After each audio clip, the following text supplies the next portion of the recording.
Students, unit that we are discussing is aldehyde ketone and carboxylic acid. Aldehyde ketone and carboxylic acid. और topic जो अपना continue है aldehyde and ketone. Aldehyde and ketone aldehyde and ketone topic अपना continue है। और aldehyde ketone में हम लोग आज जो टॉपिक डिस्कस करेंगे reduction of carbonyl compounds. Reduction of carbonyl compounds, जिसमें अपने पास एक तो कैटालिटिक रिडक्शन है। कैटालिटिक रिडक्शन जिसमें अपने मेटल NiPdPt यूज कर लेते हैं, Na+C2H5OH यूज कर लेते हैं, और LiAlH4 और NaBH4 का यूज भी कर सकते हैं। और इसमें जो रिडक्शन करने का मेथड रहता है, इसमें डबल बॉन्ड को सिंगल में कन्वर्ट किया जाता है। कैटालिटिक रिडक्शन में डबल बॉन्ड जो होगा उसको सिंगल में कन्वर्ट कर लेते हैं।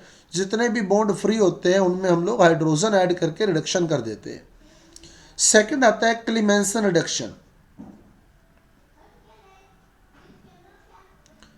क्लीमेंसन रिडक्शन मोस्ट इंपॉर्टेंट रिएक्शन है आपके लिए।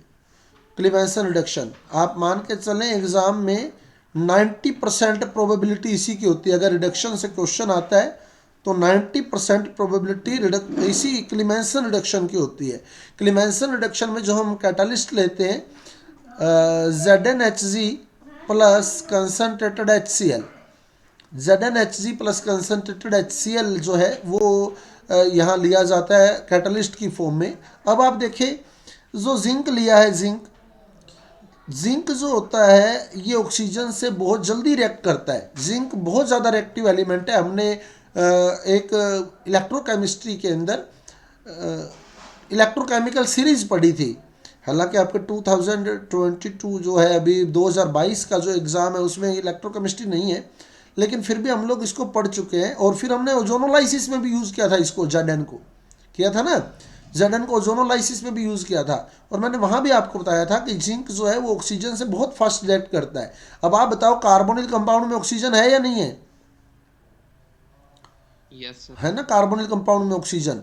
तो जिंक जो है ना वो ऑक्सीजन को निकाल कर रिडक्शन करता है, क्योंकि जिंक ऑक्सीजन से बहुत क्विकली रिएक्ट करता है। जिंक बहुत ज़्यादा एक्टिव एलिमेंट है, बहुत फास्ट ऑक्सीडाइज होता है। ये जिंक जो है ये मोर रिएक्टिव एलिमेंट्स में आता है, तो ये बहुत जल्दी ऑक्सीडाइज होता है। ठीक है, क्विकली ऑक्सीडाइज होता है ये। तो ये थोड़ी बहुत बातें आप याद रखें ना तो रिएक्शन अपने आप चलती होती है। तो जिंक जो है वो क्विकली ऑक्सीडाइज होता है मोर रिएक्टिव होने के कारण, तो ये ऑक्सीजन से बहुत जल्दी रिएक्ट कर जाता है। और कार्बोनिल कंपाउंड्स में ऑक्सीजन होती है तो ये ऑक्सीजन से रिएक्ट करता है खुद, यानी कार्बोनिल कंपाउंड्स में से ये ऑक्सीजन निकाल देगा। क्योंकि कार्बोनिल कंपाउंड्स में CO ग्रुप है ना, एल्डिहाइड है तो H लगा हुआ है, अदरवाइज कीटोन है तो ओनली CO है। अब ये जो O है, ये O जो कार्बोनिल कंपाउंड में अवेलेबल है, जिंक उससे फास्ट रिएक्ट कर जाएगा, तो जिंक उस ऑक्सीजन को ले जाएगा। आगे बात समझ, जिंक उस ऑक्सीजन को निकाल देगा वहां से। तो C के बॉन्ड क्या हो जाएंगे? C के बॉन्ड ऑक्सीजन के जाते ही C के बॉन्ड फ्री हो फ्री। जाएंगे, है ना। और जहां जहां बॉन्ड फ्री होंगे, आप रिडक्शन पढ़ रहे हैं तो वहां वहां हम लोग क्या ऐड कर देते हैं? हाइड्रोजन ऐड कर देते हैं। ये रिडक्शन का मेथड रहता है क्लीमेंसन रिडक्शन में। क्लियर? उसके बाद आता है थर्ड, आता है हमारे पास Wolff किशनर reduction. Wolff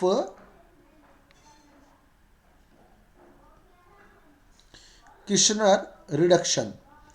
Wolff किशनर reduction में जो रिडक्शन किया जाता है, एक हुआंग मिनलोन रिडक्शन भी होता है, हुआंग मिनलोन रिडक्शन और वोल्फ किशनर रिडक्शन ऑलमोस्ट सेम ही है दोनों। वोल्फ किशनर रिडक्शन में हम लोग क्या करते हैं? First of all carbonyl compound की रिएक्शन हाइड्रोजीन से करवाते हैं, जो हमने कल भी पढ़ी थी, हाइड्रोजीन वाली। हाइड्रोजीन अमोनिया डेरिवेटिव है। क्या फार्मूला होता है हाइड्रोजीन का? NH2 NH2 NH2, ये कल डिस्कस किया था हमने ना, हाइड्रोजन वाला रिएक्शन। सेम टू सेम वही हो गया हाइड्रोजन से, तो हाइड्रोजोन बन जाएगा, हाइड्रोजोन बन जाएगा। अब आगे क्या करते हैं हम लोग, जब ये हाइड्रोजोन बन जाता है तो हम लोग यहाँ इसकी रिएक्शन करवाते हैं अल्कोहल प्लस KOH से, अल्कोहल प्लस KOH से, यानी अल्कली अल्कोहल से। अल्कोहल में बेस ऐड कर देते हैं, KOH ऐड कर देते हैं, तो जो हाइड्रोजोन है उसकी अल्कोहल प्लस KOH से रिएक्शन करवा देते हैं हम लोग। तो अल्कोहल और KH जो होते हैं वो नाइट्रोजन को एब्जॉर्ब कर लेते हैं, नाइट्रोजन को एब्जॉर्ब कर लेते हैं। अल्कोहल और KOH जब आपस में मिक्स होते हैं तो ये नाइट्रोजन को एब्जॉर्ब कर लेंगे वहाँ से। तो उसके बाद क्या बनेगा वो हम लोग देखेंगे। तो अभी हम लोग स्टेप बाय स्टेप चलते हैं। फर्स्ट ऑफ ऑल हमारे पास कैटालिटिक रिडक्शन, कैटालिटिक रिडक्शन जिसमें हम लोग मोस्टली NiPDPT, जैसे एल्डिहाइड है, मान लो एसिटल्डिहाइड है, तो एसिटल्डिहाइड हो गया CH3CHO। अब कैटलिस्ट ले लिया आपने NiPD और PT। तो कैसे करेंगे रिडक्शन, क्या मेथड रहता है रिडक्शन का, डबल बॉन्ड को क्या कर देंगे, सिंगल कर देंगे, है ना। जो डबल बॉन्ड था C और O के बीच उसको सिंगल में कन्वर्ट कर देंगे। तो जब डबल को सिंगल करेंगे तो क्या होगा बताओ, डबल को सिंगल करते ही C और O का एक एक बॉन्ड फ्री हो जाएगा। और क्योंकि हम लोग रिडक्शन कर रहे हैं तो रिडक्शन में क्या होगा, रिडक्शन में जो जो बॉन्ड फ्री हुए हैं वहाँ हम हाइड्रोजन ऐड कर देते हैं, जो जो बॉन्ड फ्री हुए हैं वहाँ हाइड्रोजन ऐड कर देते हैं। तो यह फाइनल प्रोडक्ट अल्कोहल बन गया, अल्कोहल। और अभी जो बना है 2 कार्बन अल्कोहल बना है, यानी इथाइल अल्कोहल बना है। और ये हमने लिया था एसिटल्डिहाइड। एसिटल्डिहाइड जब रिड्यूस होता है तो इथाइल अल्कोहल देता है। और इथाइल अल्कोहल कौन सा अल्कोहल है, प्राइमरी अल्कोहल। ये इंपॉर्टेंट क्वेश्चन है। इस तरह से क्वेश्चन बनता है कि एल्डिहाइड कैटालिटिक रिडक्शन में कौन सा अल्कोहल देता है प्रोडक्ट की फॉर्म में, तो कौन सा अल्कोहल देगा, प्राइमरी अल्कोहल। और अगर कीटोन का रिडक्शन करवाए तो कौन सा अल्कोहल बनेगा,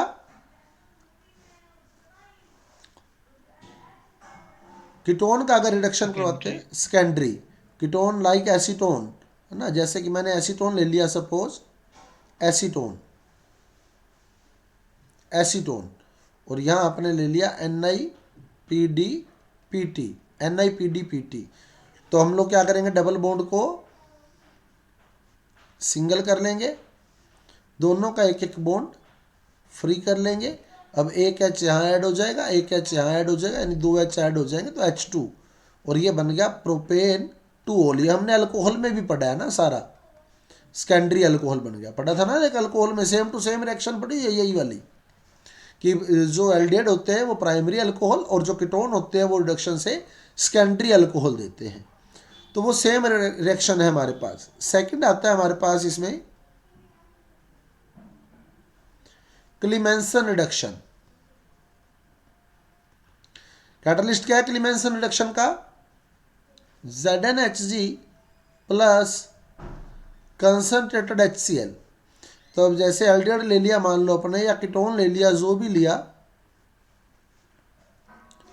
ZnHg प्लस कंसनट्रेटेड HCl।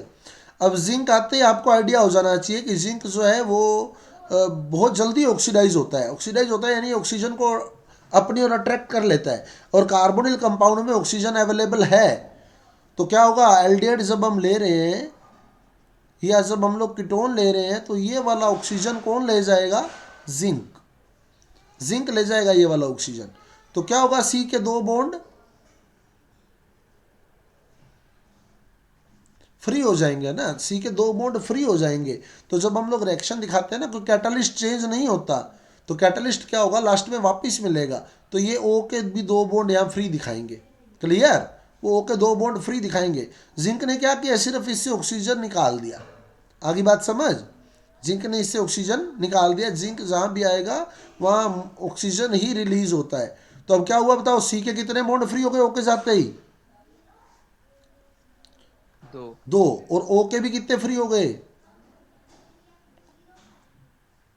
2। 2। तो 1H 2H 3H 4H, तो टोटल 4H आपके पास रिक्वायर्ड है। तो आप यहाँ 4H लिखे, और ये एल्केन बन गई इथेन। इथेन बन गया CH3 single bond CH3, alkane की फॉर्मेशन हो गई है। क्लियर?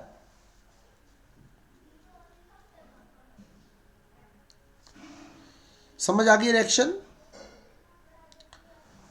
अगर आप कीटोन लेते हैं, कीटोन लेते हैं तो भी बनेगा एल्केन ही, अब प्रोपेन बन जाएगी। एक सिंपल सी बात है, ZnHC आ गया आपके पास, जिंक आ गया आपके पास, तो आपने क्या करना है,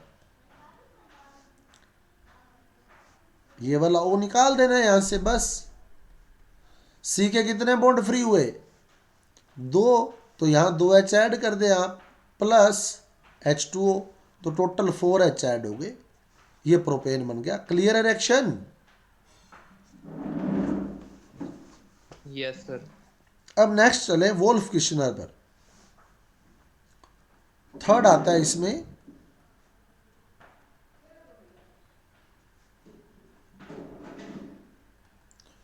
Wolff किशनर reduction. Wolff किशनर reduction third जो इसमें आता है, वोल्फ किशनर रिडक्शन आता है। अब वोल्फ किशनर रिडक्शन में क्या होगा, देखो हाइड्रोजन से रिएक्शन करवाएंगे हम लोग। फर्स्ट ऑफ ऑल हाइड्रोजन जो कि अमोनिया डेरिवेटिव है, और हमने अमोनिया डेरिवेटिव की रिएक्शन कल ही डिस्कस करी थी। तो हमने मान लो एल्डिहाइड ले लिया, CH3CHO प्लस हाइड्रोजन। क्या फार्मूला है हाइड्रोजन का? NH2NH2। क्या होगा बताओ, यहां से हाइड्रोजन की रिएक्शन होगी जब क्या होगा,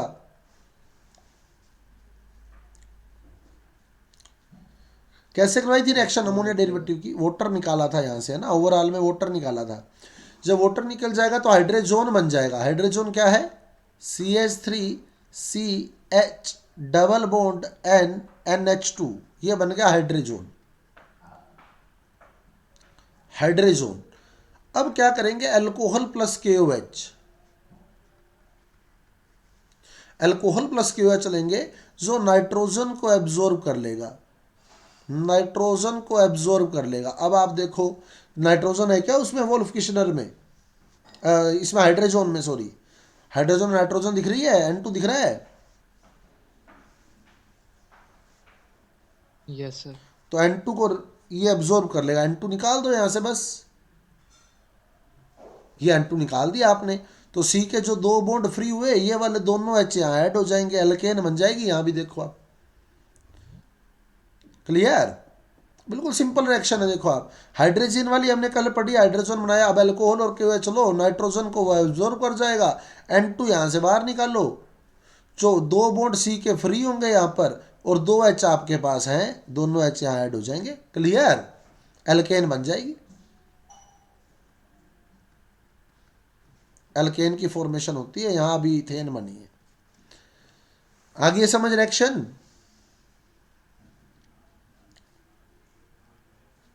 यस सर। अब आता है oxidation, oxidation of carbonyl compounds.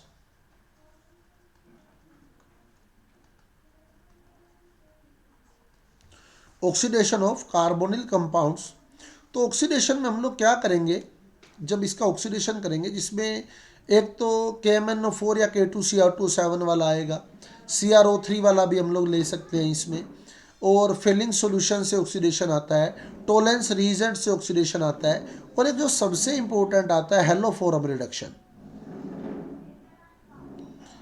हेलोफोरम reaction,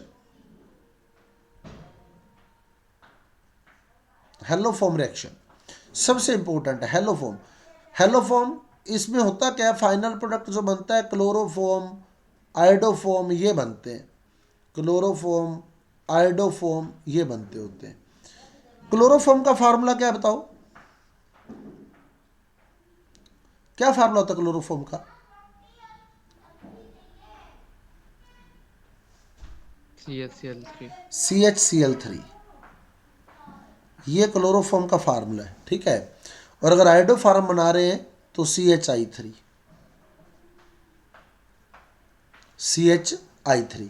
अब थोड़ा सा सोचना आप लोग, हेलोफार्म रिएक्शन है, ये तो अपने को पता लग जाएगा ना कि हेलोफार्म है, हेलोफार्म है यानी क्लोरोफार्म आयोडोफार्म बनेगा, ये अपने को फाइनल है कि क्लोरोफार्म और आयोडोफार्म बनेगा। जब हम लोग क्लोरोफार्म बना रहे हैं तो CHCl3 है, आयोडोफार्म बना रहे हैं तो CHI3 है ना। तो कितने हेलोजन होते हैं बताओ, हेलो फॉर्म में कितने हेलोजन है, हेलो फॉर्म के अंदर कितने हेलोजन होते हैं बताओ? 3. 3। 3 हेलोजन प्रेजेंट होते हैं इसके अंदर, है ना, 3 हेलोजन प्रेजेंट होते हैं। और हेलोजन कहाँ आएगा? हेलोजन जो आएगा ना वो अल्फा हाइड्रोजन की जगह आएगा, क्योंकि अल्फा हाइड्रोजन एसिडिक नेचर का होता है।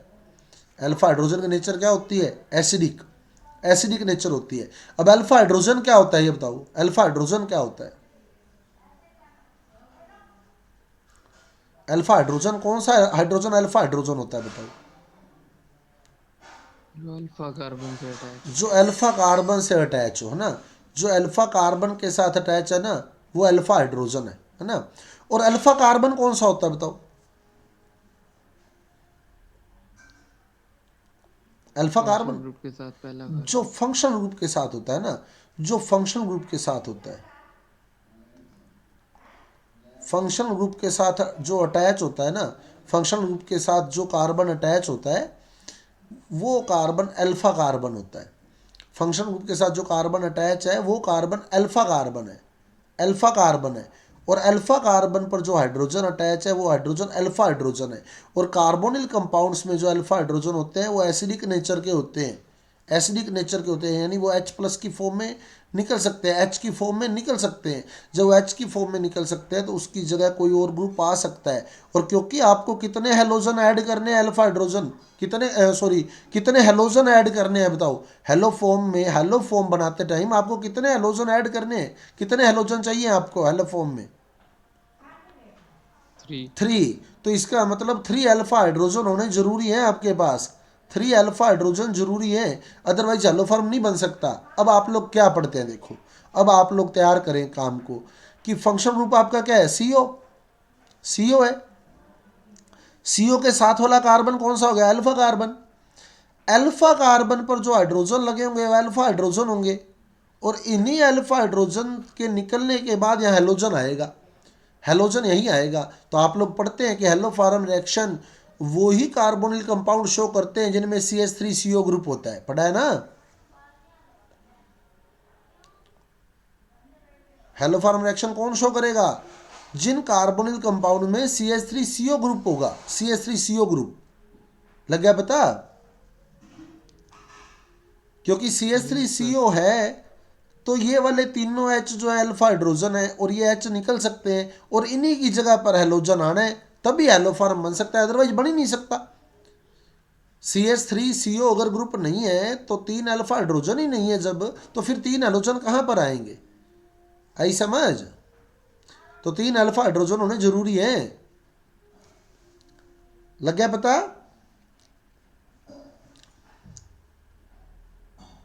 Yes sir. तो कौन से carbonyl compound hello form reaction show करते हैं? कौन सा ग्रुप होना जरूरी है वहां? Acetyl group. CH3CO group, acetyl group. जिन कार्बोनिल कंपाउंड्स में एसिटाइल ग्रुप है ना वही हेलो फॉर्म रिएक्शन शो करेंगे। ठीक है, अब आप देखो, अब आपको अगर ये कॉन्सेप्ट क्लियर है तो आपकी रिएक्शन क्लियर है। अब आप देखो, पहले फॉर्मल डेड से लगो, देखो क्या फॉर्मल डेड शो करेगा क्या ये? No sir. नहीं करेगा। और एल्डिहाइड में सिर्फ एक ही एल्डिहाइड ये रिएक्शन शो करता है, ओनली एंड ओनली एसिटल्डिहाइड। और कोई एल्डिहाइड ये रिएक्शन शो नहीं कर सकता, क्योंकि सिर्फ क्योंकि CO के एक तरफ तो हाइड्रोजन जुड़ना ही जुड़ना है और एसिटल्डिहाइड में ही आप CH3 लगा सकते हो बस, और कहीं नहीं लगा सकते। सही है? एल्डिहाइड में सिर्फ एसिटल्डिहाइड ही रिएक्शन शो करता है। कीटोन में कई कीटोन शो कर सकते हैं, जितने भी 2 ओन है, जितने भी 2 ओन है, सेकंड नंबर पे कीटोन है जिनके 2 ओन जितने भी हैं वो सारे शो करेंगे। जैसे देखो प्रोपेनॉन तो शो करेगा ही करेगा क्योंकि इसमें तो 2 नंबर पर ही कीटोन है।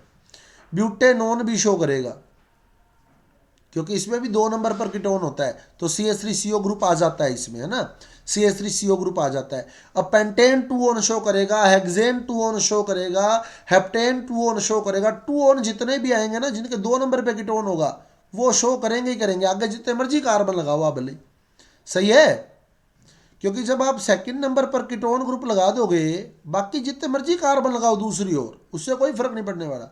सेकंड नंबर पर कीटोन लगा दोगे तो ये ऑटोमेटिक CH3 बन जाएगा। क्लियर? तो एक तो एसिटल्डिहाइड शो करेगा ये वाली रिएक्शन, और सारे 2 ऑन शो करेंगे। जैसे अब क्वेश्चन देता है आपको, देखो जैसे यूं दे दे, मान लो पेंटेन 2 ऑन और पेंटेन 3 ऑन में कैसे डिफरेंशिएट करोगे। तो ये 2 ऑन है और ये 3 ऑन है, दोनों ही कीटोन। तो 2 ऑन जो होते हैं वो हेलो फॉर्म टेस्ट देते हैं, आपको तुरंत पता लग जाना चाहिए। आई बात समझ? Yes sir. तो क्विकली बात उठनी चाहिए आपके माइंड में, 2 ऑन आ गया इट मीन ये हेलो फॉर्म टेस्ट देगा, और 3 ऑन हेलो फॉर्म टेस्ट नहीं देगा।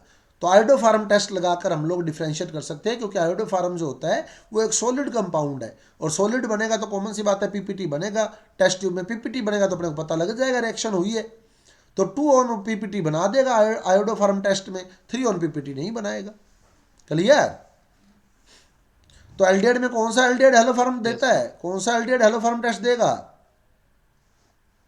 एसिटल्डिहाइड। एसिटल्डिहाइड। एल्डिहाइड में ओनली एसिटल्डिहाइड। एल्डिहाइड जो हेलोफॉर्म टेस्ट देता है वो ओनली एसिटल्डिहाइड देता है। और कीटोन कौन सा? 2 on. 2 on. Ketone 2 on.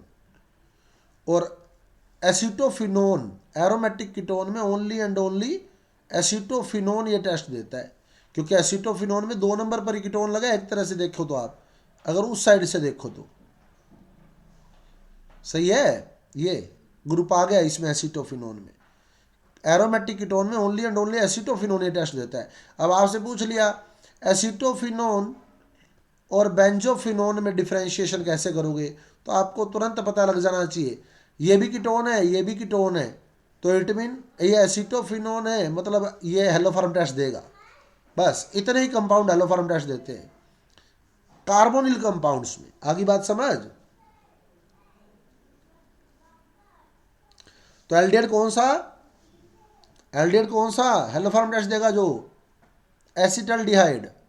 Ketone कौन से? जो 2 ऑन है वो। और एरोमेटिक कीटोन कौन सा? Only and only acetophenone. ये हेलोफॉर्म टेस्ट देते हैं, बाकी कोई भी हेलोफॉर्म टेस्ट नहीं देता। जैसे अभी आपको बोल दिया मान लो कि फॉर्मल्डिहाइड और एसिटल्डिहाइड में डिफरेंशिएट करो, फॉर्मल्डिहाइड एंड एसिटल्डिहाइड में डिफरेंशिएशन करो। अब आपको दिखेगा कि दोनों ही एल्डिहाइड है, दोनों ही क्या है? एल्डिहाइड है।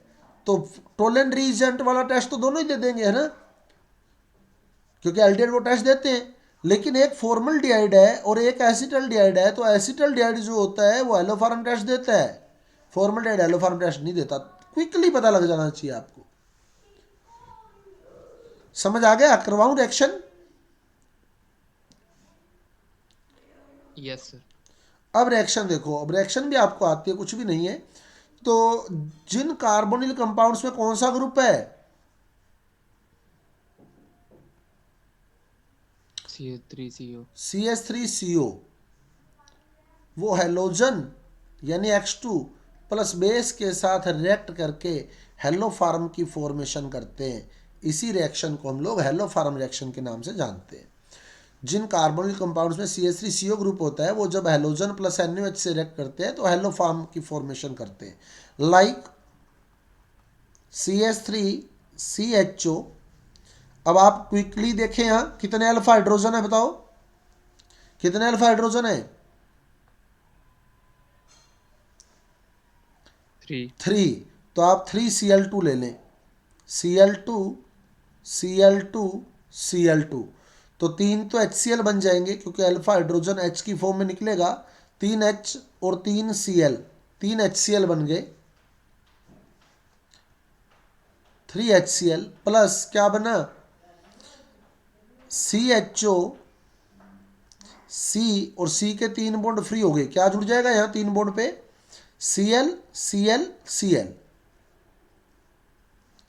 इसको बोलते हैं क्लोरेल, क्लोरेल बन गया।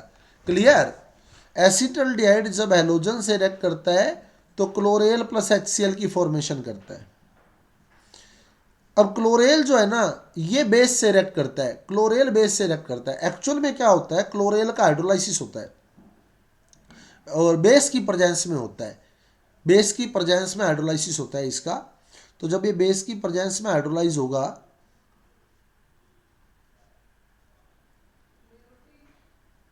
तो मैं सीधा बेस से रिएक्शन दिखा देता हूं आपको। बेस की प्रेजेंस में क्या होगा, यहां से CHCl3 की फॉर्मेशन हो जाएगी, CHCl3 क्लोरोफार्म की फॉर्मेशन हो जाएगी। ठीक है, बेस की प्रेजेंस में वैसे ही हाइड्रोलाइज होता है। कैसे, देख लो।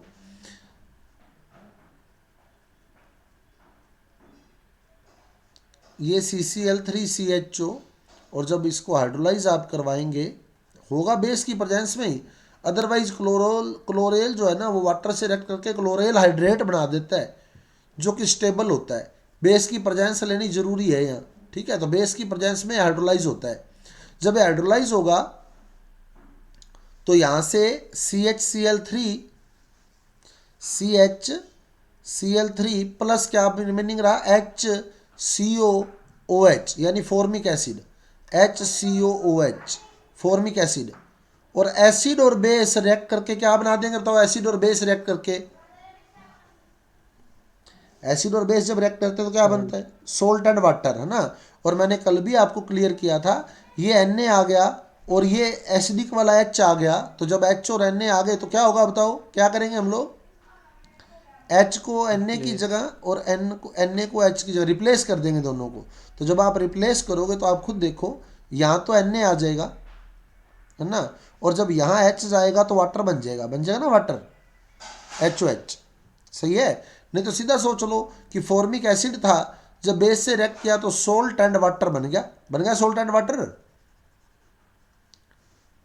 Yes sir. तो एक वाटर से एक वाटर कैंसिल कर दिया हमने, वाटर से वाटर कैंसिल हो गया क्योंकि रिएक्टेंट की फॉर्म में यूज किया, प्रोडक्ट की फॉर्म में वापस मिल गया। इसका मतलब no profit no loss, water का तो कोई प्रॉफिट कोई लॉस नहीं हुआ। यानी अगर ओवरऑल देखा जाए तो क्लोरेल ने NaOH से रिएक्शन करी है बस, वाटर से तो वाटर कैंसिल हो गया। आगे बात समझ। तो हमारी बुक्स में वो यस सर। ओवरऑल रिएक्शन ही दी होती है सीधी। तो यहाँ से CCl3 और यहाँ से CHCl3 बन गया, प्लस क्या रिमेनिंग रहा, HCO के आगे क्या आ गया O, और O के आगे क्या आ गया Na, HCOONA। तो ये बन गया क्लोरोफार्म, ये क्लोरोफार्म बन गया। और क्योंकि आप बेस की प्रेजेंस ले रहे हो, अब देखो होगा क्या, आप बेस की प्रेजेंस ले रहे हो तो बेस का एक मॉलिक्यूल तो क्लोरेल से रिएक्ट कर गया। और ये HCl क्या है बताओ, HCl की नेचर कैसी है बताओ, HCl की नेचर, HCl है क्या, एसिडिक। एसिडिक है ना, HCl एसिड है। तो NaOH इससे रिएक्ट नहीं करेगा क्या बताओ, करेगा सर। करेगा। तो HCl को भी आप NaOH से रिएक्ट करवाओ, क्या बनेगा बताओ, HCl प्लस NaOH क्या बनेगा, NaCl+H2। NaCl plus H2O। HCl acid है तो वो भी बेस से रिएक्ट करेगा। तो HCl plus NaOH equal to NaCl plus H2O। अब बताओ ऊपर कितने HCl थे आपके पास, कितने HCl थे, 3। 3। तो इसलिए इस रिएक्शन को 3 से मल्टीप्लाई कर दोगे, क्योंकि 3 HCl आपके साथ पास बने थे, तो 3 HCl जो है वो NaOH से रिएक्ट करने में पार्टिसिपेट कर जाएंगे। तो 3 से मल्टीप्लाई कर लिया मैंने। अब ओवरऑल रिएक्शन निकाल लो, इसकी ओवरऑल रिएक्शन निकाल लो।